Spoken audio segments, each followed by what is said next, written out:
भारत वो देश है जहां एक आम आदमी की पूरी जिंदगी निकल जाती है सर छुपाने के लिए और 2 गज जमीन का इंतजाम करने में।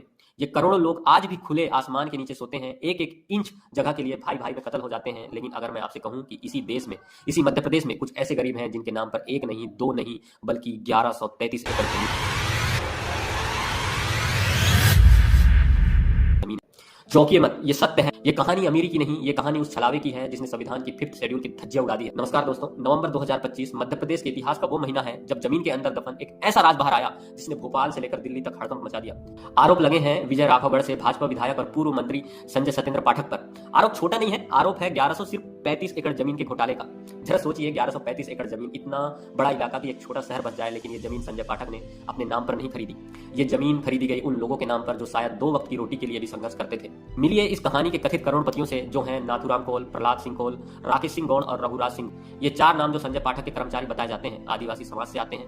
कागजों पर ये चारों जमींदार हैं। इनके नाम पर डिंडोरी, कटनी, जबलपुर, उमरिया और सिवनी में जमीनों का अंबार लगा है। अजीब है ना, जो आदिवासी जल जंगल जमीन की लड़ाई लड़ रहा है, जिसे सरकार वनवासी कहकर आज भी राशन के लाइन में खड़ी रखती है, उसके पास अचानक से सैकड़ों एकड़ जमीन खरीदने के करोड़ों रुपए कहां से आए होंगे। ये वो बेनामी खेल है जिसमें मोहरा गरीब होता है और शाह और मात रासुकदारों की होती है। लेकिन इस घोटाले की सबसे दर्दनाक परत पैसा नहीं, कानून है। हमारे संविधान का 5th शेड्यूल बाबा साहेब अम्बेडकर ने यह व्यवस्था इसलिए दी थी ताकि भोले भाले आदिवासियों की जमीन कोई बाहरी बाहुबली जो है हड़प न सके।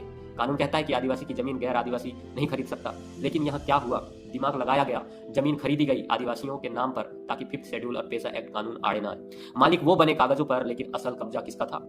यह एक ऐसा तमाचा है उस सिस्टम पर जो दावा करता है कि वो आदिवासियों की रक्षक है। यहाँ रक्षक ही भक्षक बनकर उन्हीं के नाम का इस्तेमाल करके उन्हीं की जमीन का सौदागर बन गया है।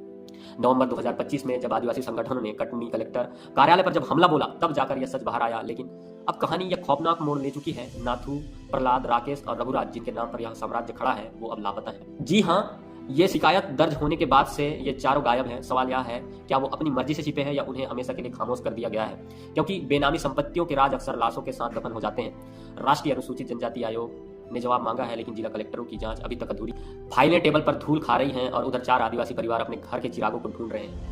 1135 एकड़ जमीन यह सिर्फ मिट्टी का टुकड़ा नहीं है, यह सबूत है कि हमारे देश में जो है अमीरों की भूख गरीबों की सुरक्षा से बड़ी है। एक तरफ वो भारत है जहां एक आदमी लोन की ईएमआई ना चुका पाए तो बैंक उसका घर नीलाम कर देता है, उसे सड़क पर फेंक देता है, और दूसरी तरफ ये बाहुबली हैं जो गरीबों के नाम का इस्तेमाल करके रियासतें बना लेते हैं और सिस्टम देखता रहता है। शिकायतकर्ता अब सीबीआई जांच की मांग कर रहे हैं, लेकिन सबसे बड़ा सवाल हम आपसे पूछते हैं, क्या 5th शेड्यूल सिर्फ किताबों के पन्नों में शोभा देता है? जब तक ये 4 आदिवासी नहीं मिलते और जब तक इस 1135 एकड़ का असली मालिक बेनकाब नहीं होता, तब तक यह जमीन बेईमानी